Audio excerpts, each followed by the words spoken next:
Class without the lunch. You supply the lunch. I hopefully supply the learning. We are studying the book of Deuteronomy. We're studying Moses' speech to the Jewish people, which, by the way, takes up the entire book of Deuteronomy.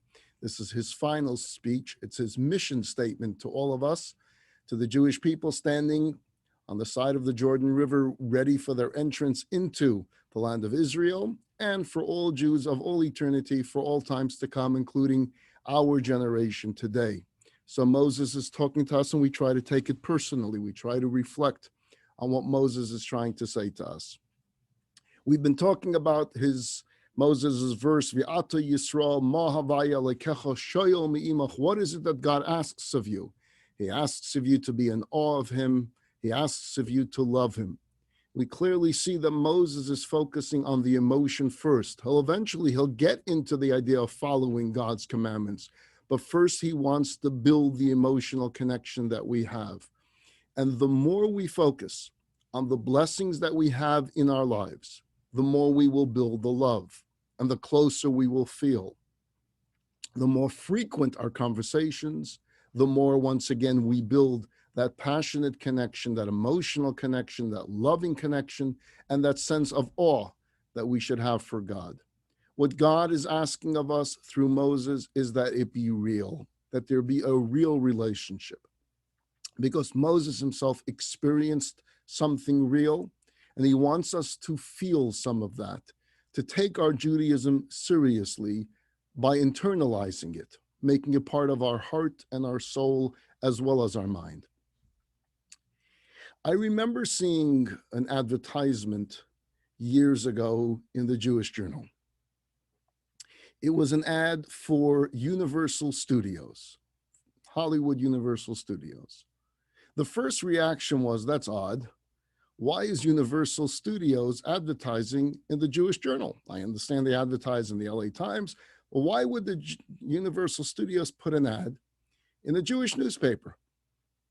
And then I looked again, and it was very clear from the banner of this ad why this ad was in the Jewish Journal.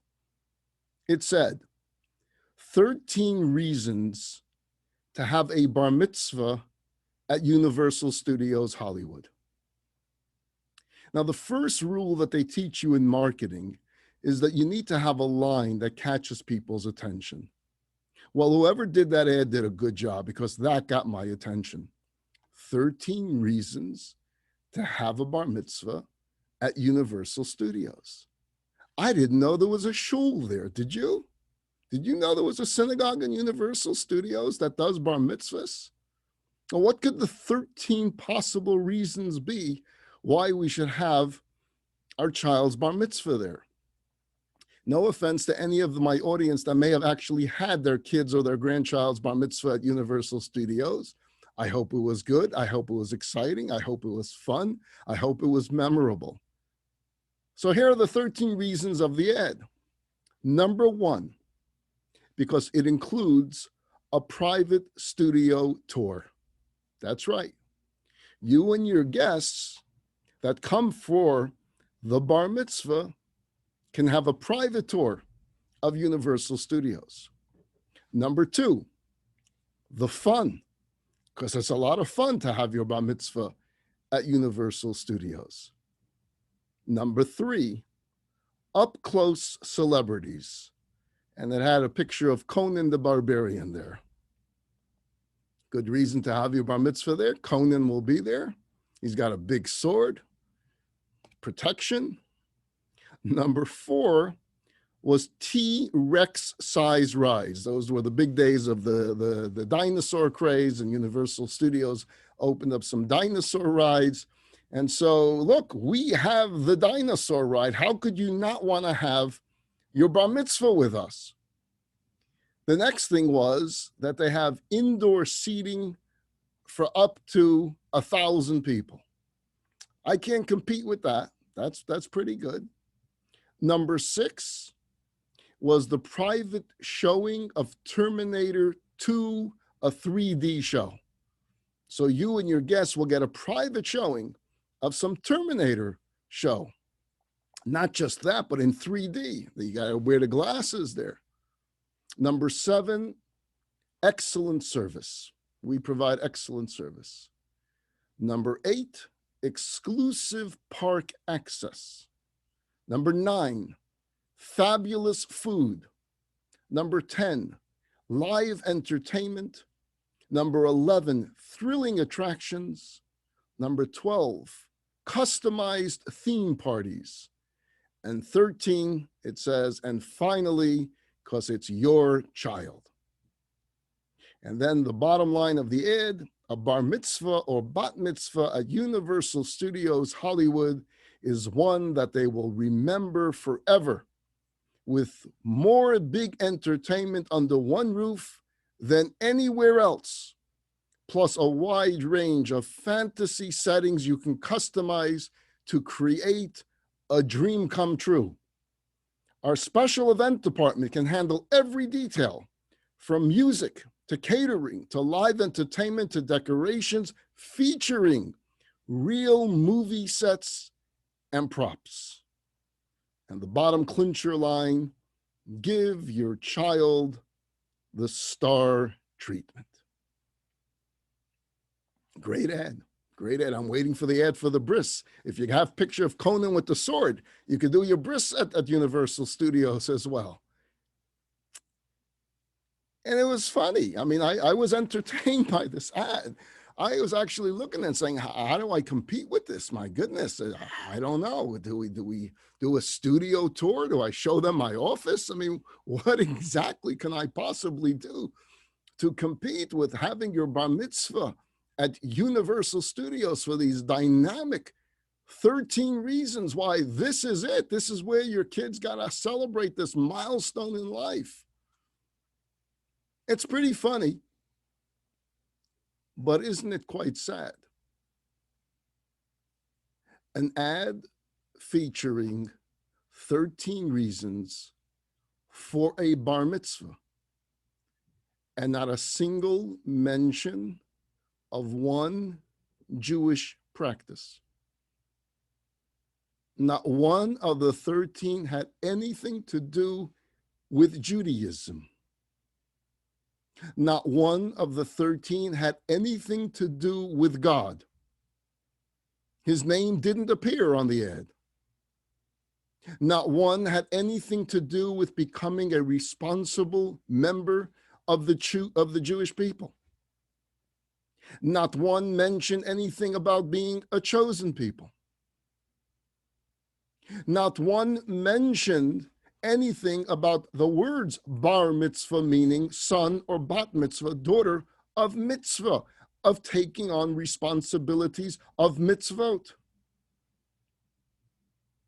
So it's trying to convince families that your child deserves this. Because look, he can be with Hollywood celebrities. He can have T-Rex rides. All of this is good for marketing. It's probably good for business. But the real question we have to ask ourselves, and we have to ask it, is this a Judaism that we can expect our children to take seriously? Is this a Judaism that we can expect our children to devote their lives to? Is this a Judaism that we can expect our children to make a priority in their lives, to make sacrifices for, to feel a need to perpetuate onto their own children and to their own grandchildren? Or is it just entertainment? It's just about a party. It's just about having a good time. And now we've turned the bar mitzvah into just that. Instead of anything serious, and then instead of anything real, and instead of anything meaningful, we can make the greatest party because we have the Universal Studios lot with us, and you can't compete with that. So you synagogues and you temples, you can't compete with us because we have Conan. We have various different celebrities here. The truth is that there's only one reason to have a bar mitzvah, not 13. And that's to undertake the responsibility and the privilege of God mitzvot. This is what it means. This is what it is. A bar mitzvah at Universal Studios may be exciting, but where is the passion for Judaism?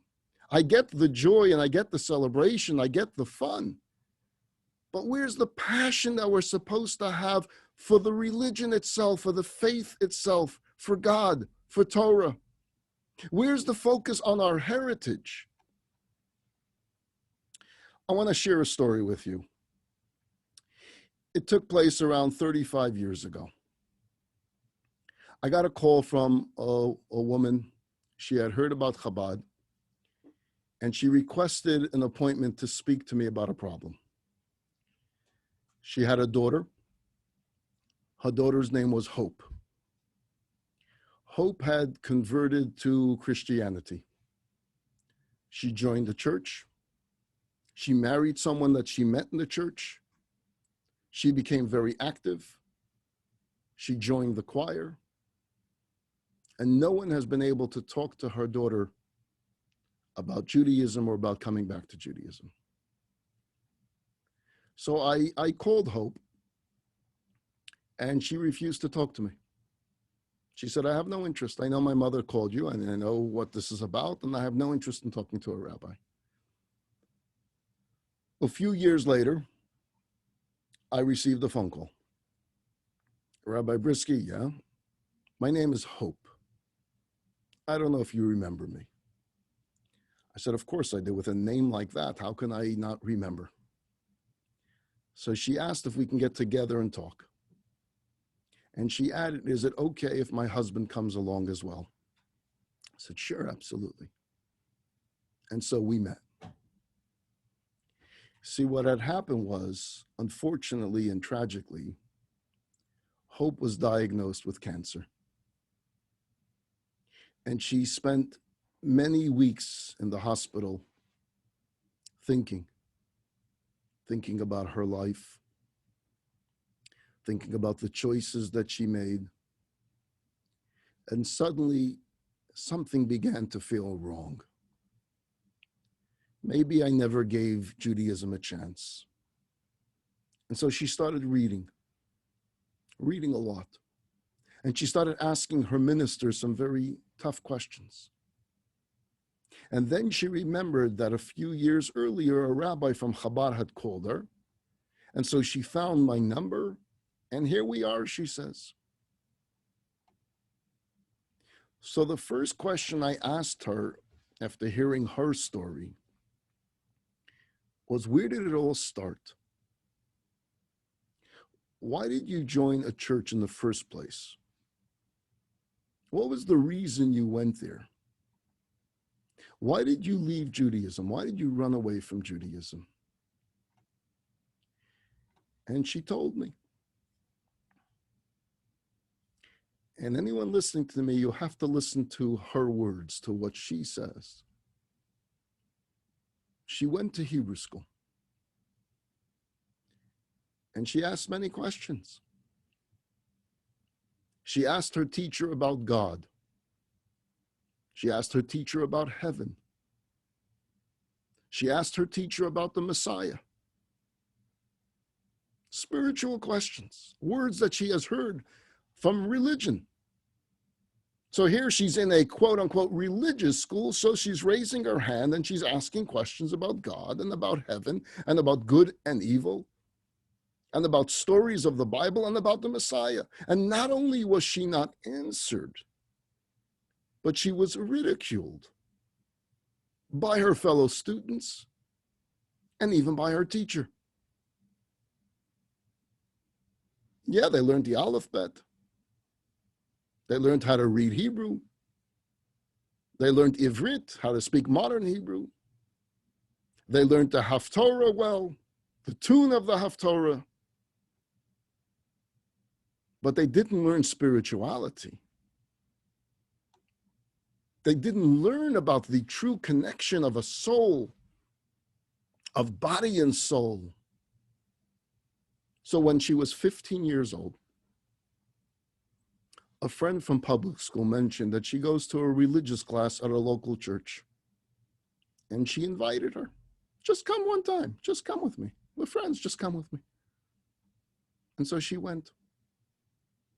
And she loved it. She loved it. It was fascinating. It was heavy. It was about God.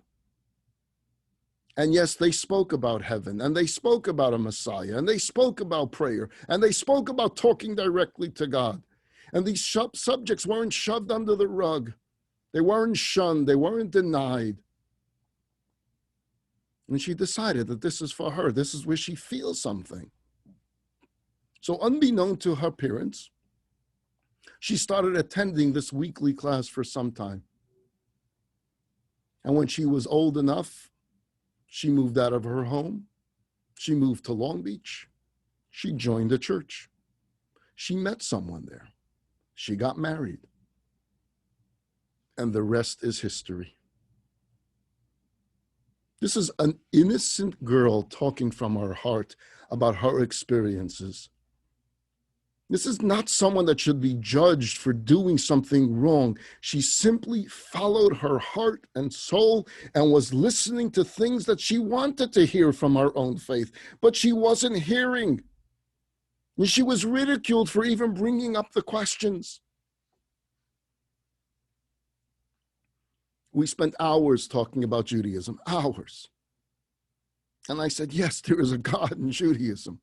And he's an involved God, and he cares about our actions, and he loves you, and he gave us clear instructions. He didn't ignore us. He didn't just say, let us be. He gave us a manual. And yes, there is an afterlife. Our soul does not live on in this world for eternity, but it does live on in the heavenly world for eternity. And no, Mashiach, the Messiah, is not a Christian concept. It's a Jewish concept. It's a Jewish belief. They borrowed it from us because Mashiach will come for all of humanity, for all of the world. But soon, very soon, Mashiach will come and the whole world will acknowledge it. And it's up to us to bring the Messiah. We play a role in bringing Messiah. Every deed we do helps bring the Messiah, and so on and so forth, going through every one of her questions about what does Judaism actually believe. There's only so much of Judaism you can teach in a 3-4 hour session. It was an eye-opening experience for her. This idea that God cares what I eat. It wasn't looked on by her as an intrusion. She loved this idea because that meant that you're involved with God every moment. It wasn't an imposition on my enjoyment. It's what she always wanted to hear as a child. God cares about me. God is watching me. God knows who I am.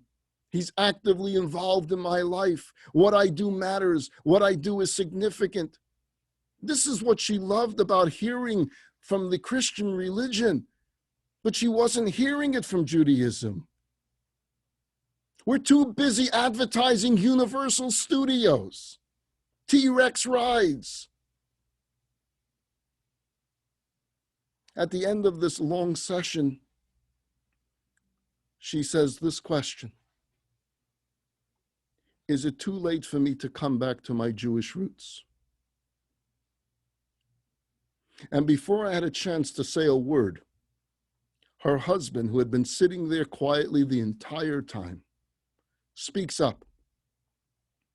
And he says, and I would be interested in attending classes on Judaism together with my wife. I say, you don't have to come back to your Jewish roots. You've always been Jewish. It's always been part of you.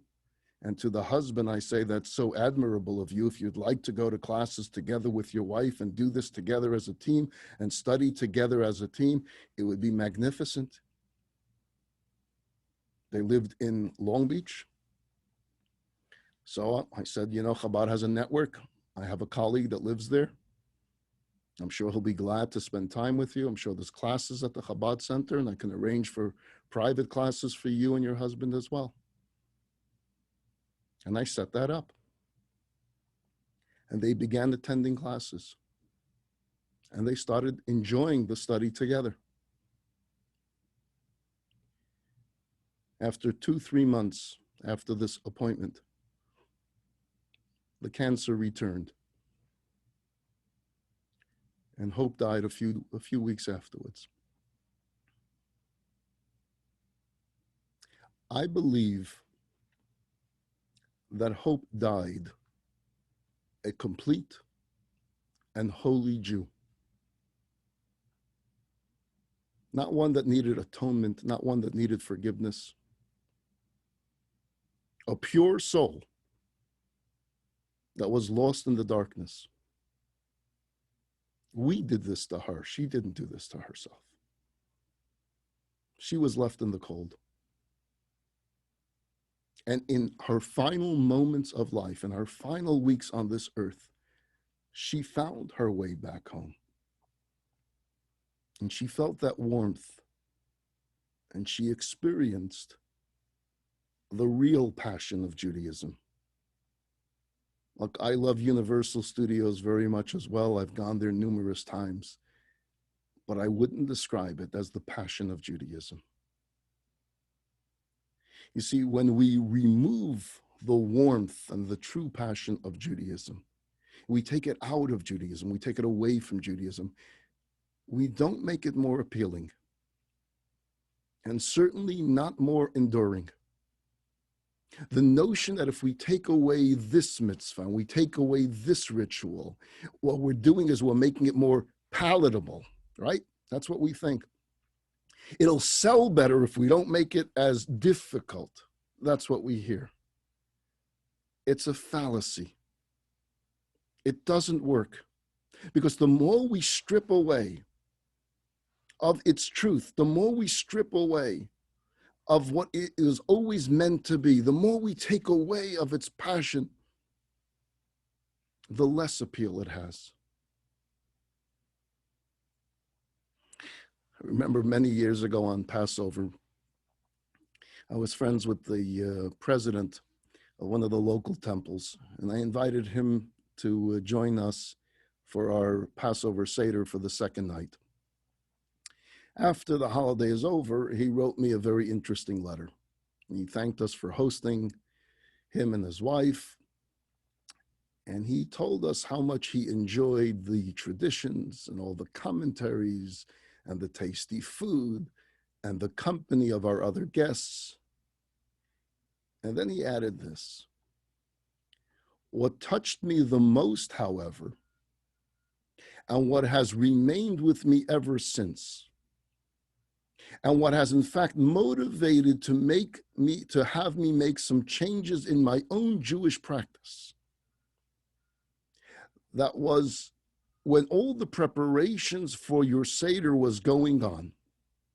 You were getting your Seder plate ready. You were putting the matzah on the table. You were putting the wine on the table. One of your young children yelled out from the bathroom, "Abba, please don't start without me." Now, for you, he says, that may not have seemed like a big deal. But for me, that was huge. And it brought me to tears. And I was trying as hard as I could to hide my emotions. Why? Because the night before, the first Seder night, we made a Seder in our own home. And I called for my son to join us at the Seder table. And he said, "Later, Dad." So I went to his room. "It's the Seder, come on down." But he was glued to the television because he was watching the NCAA basketball championship. And I said, "It's the Seder." He said, "So I'll be late." And he didn't join our Seder until an hour later, until the game was over. And I was depressed the all next day.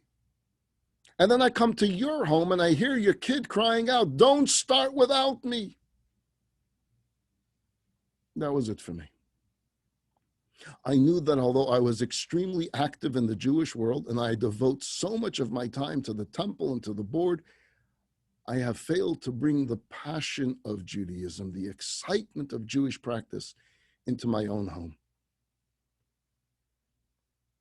That's what Moses is talking about. Yeah, I can give you this list of commandments, and I will, says Moses. But then it's just a list. We have to focus on the emotional, the love, and the awe, and the what I call the chayas, the spirit, the passion of Judaism. There was a town, and it had at its center square a tower. And on top of the tower, there was a clock. And each and every morning, every member of the town on their way to work would pass by the town clock, and they would set their own timepieces to the time displayed on the clock. At one city council meeting, every city council meeting has those times where anyone can come and fetch about anything that's wrong with the city, right? Feel bad for all council members out there because you got to deal with a lot of fetching people.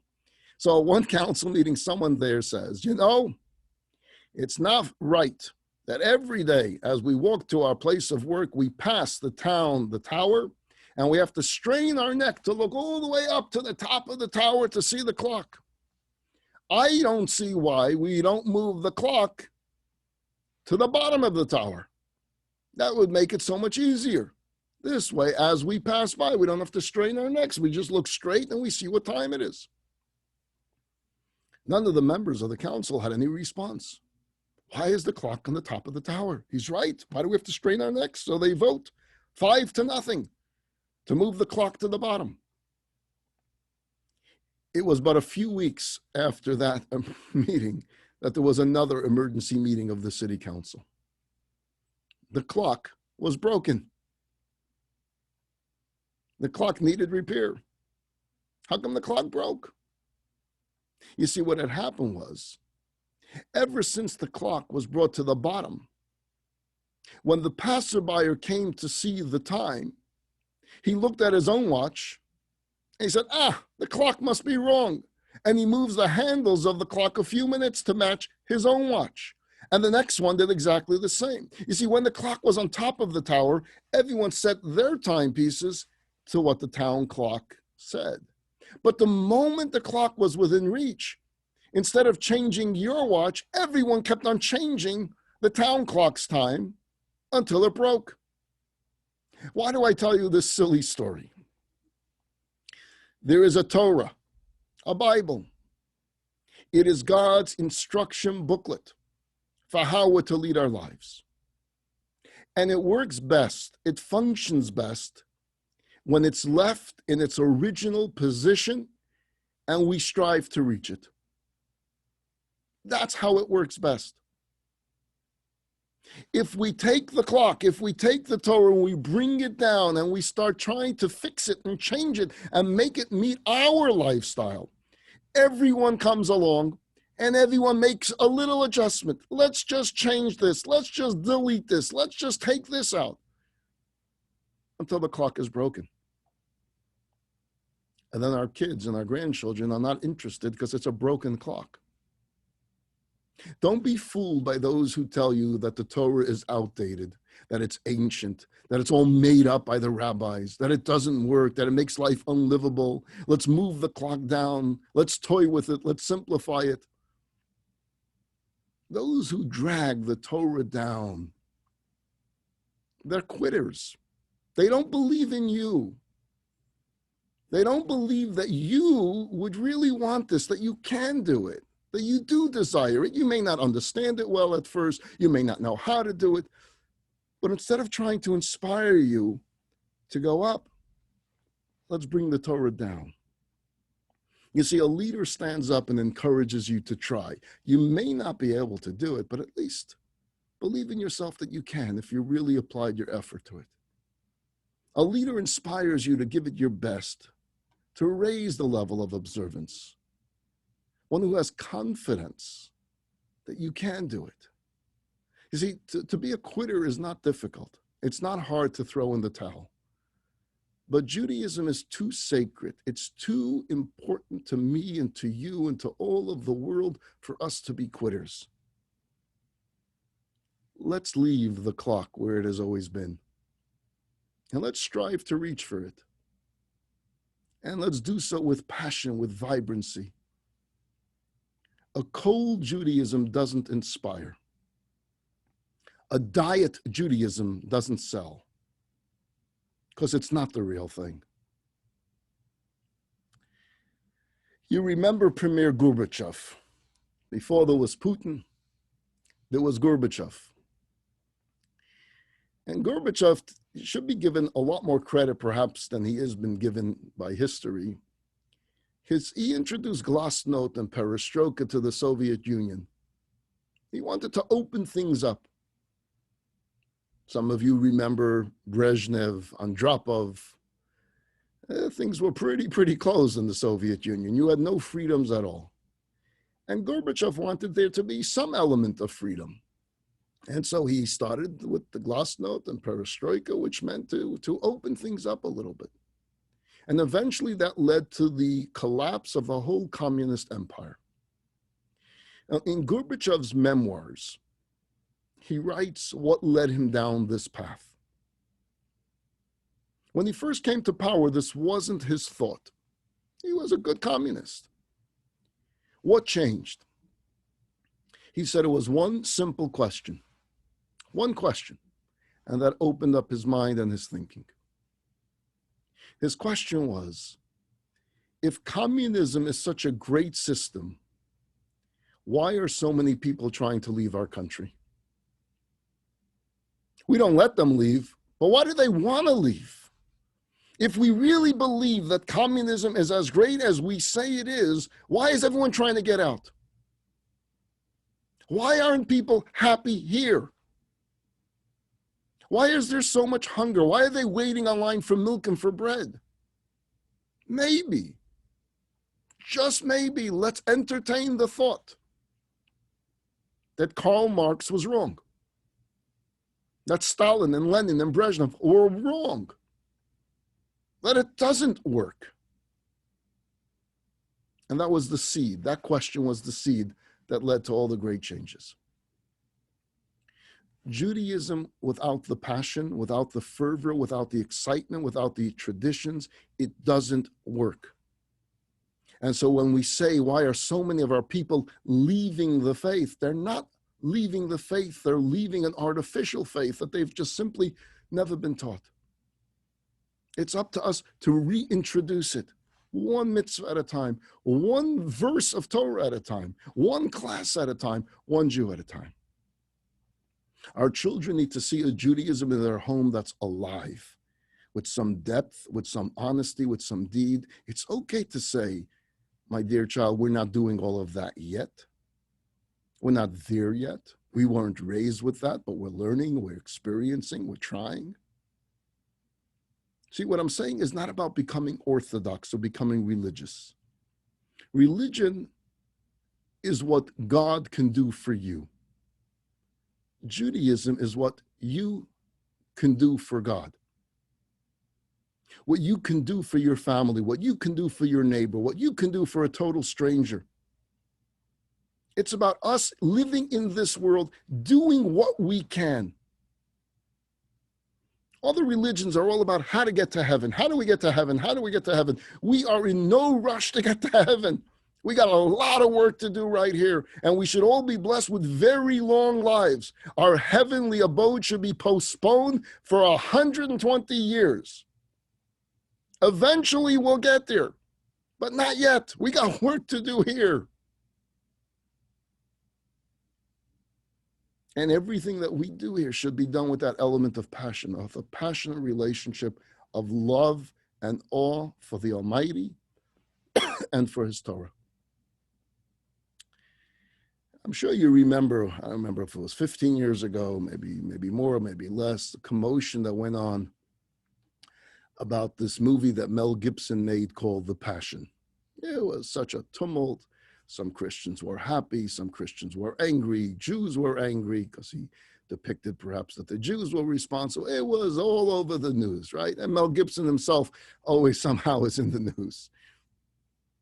Now, I'm not here to address the controversy, nor am I here to give a movie review because I never saw the movie.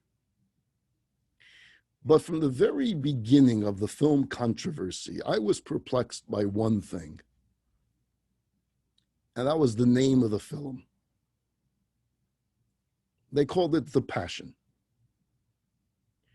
You see, the passion in Judaism is not found in torture. It's not found in blood. It's not found in pain. It's not found in suffering. It's not found in dying for our sins. I'm not inspired by suffering. I am saddened by suffering. I am hurt by pain. I'm wounded from torture. For us as Jews, passion has never been centered around death. We are passionate about life. We celebrate life. Yes, throughout our history, there have been causes that we have been willing to die for, causes that we have, in fact, died for. Not out of choice, not out of our passion for death, but out of our passion for life, for this gift of life that is so sacred and so precious. Our passion is found in day-to-day living as a Jew. Our passion is found in the birth of a child. Our passion is found in the kindness one extends to the other. Our passion is found in our song and in our dance. Our passion is found in our Jewish homes and our Jewish schools. Our passion is found around the Shabbat table. Our passion is found in our sukkah. Our passion is found when we celebrate Hanukkah and Purim and Passover. That's where our passion is found. And so in his final days on this earth, Moses cries out to the children of Israel of all generations. And he tells us that throughout your lives, you will constantly be faced with choices, often very difficult and gut-wrenching choices, good and evil, right and wrong, holy and profane. And he beseeches us, Ubacharta b'chaim, choose life. And as the commentaries explain beyond the obvious, he's also calling upon us to inject our service of God with life. Lebendigkeit in Yiddish, liveliness, passion, excitement, intensity. And it is with this passion that we will indeed continue to live on forever and always, just as the first Jew walked the face of the earth. Think for a moment. When you went to school, elementary school, which teacher do you remember most from your school days? Which of the teachers do you have the most fond memories of? And I guarantee you, it was the one that taught with passion. When I was in 5th grade in yeshiva, I had a teacher, a Rebbe. His name was Rabbi Bryski of blessed memory. This beautiful man with a long white beard. He used to joke with us then that he was 150 years old. Some of us believed him. Maybe he was.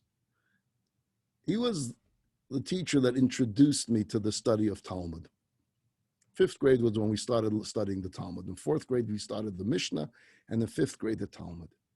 And what an introduction it was. This man would work himself into a frenzy with the words of the Talmud.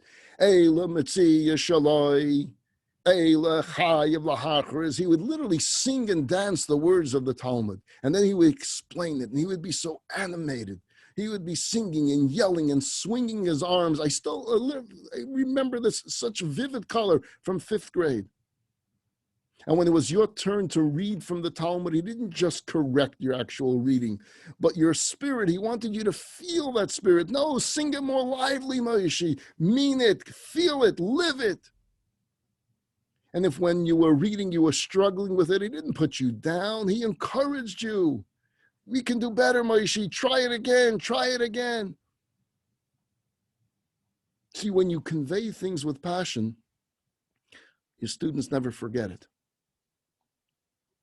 And as parents and as grandparents, we have to implant within our children this type of passion when it comes to Judaism, memories that are created. And this is what Moses is pleading with us in the verses that we're studying. He wants us to turn on the switch. He wants us to feel it, to connect our emotions. so that we're living Jews, not just intellectually, but we're living it as well. And we live with God every single day. And because we live with God every single day, everything about us changes. How we view others, how we care for others. And that we don't turn a blind eye to others in need. That we're there for them, and we're there for members of our family. We're there for our community. And we continuously pursue our knowledge of Judaism, our study of Torah, and introducing it step by step into our lives. This is the passion that Moses asked of us thousands of years ago, and he asks it of us today as well. Just in closing, perhaps you've received it in the mail or an email as well, but we are going to be holding a raffle on the holiday of Purim. And the fundraising of the raffle specifically is going to help families struggling throughout this pandemic. Many have lost their jobs, and although they are receiving unemployment benefits, it's not enough for many of the families to make it through. And so we have an emergency campaign that we've been now doing for 11 and a half months, unfortunately. Hopefully it comes to an end very, very soon. But if you'd like to help us, if you'd like to participate, please visit chabad.conejo.com/raffle. I'll put it up there on the screen so that you can see the address. It's a simple one to remember. And any contribution that you'd like to make, perhaps you can buy a few tickets and you'll be able to win some wonderful, wonderful prizes and do a great mitzvah at the very, very same time. I want to wish all of you a wonderful week, a safe week, a healthy week, a happy week. If you'd like to join me on Fridays, I do my pre-Shabbat sermon at 2:00. And on Monday nights, we're doing biblical reflections. We're looking into the stories of the book of Genesis.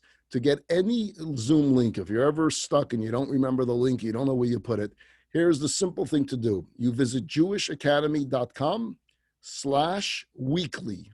Weekly, WEEKLY. Still remember my spelling from 5th grade as well. Chabadconejo.com/weekly. It will give you every Zoom link you need for that week. Have a great week, everybody.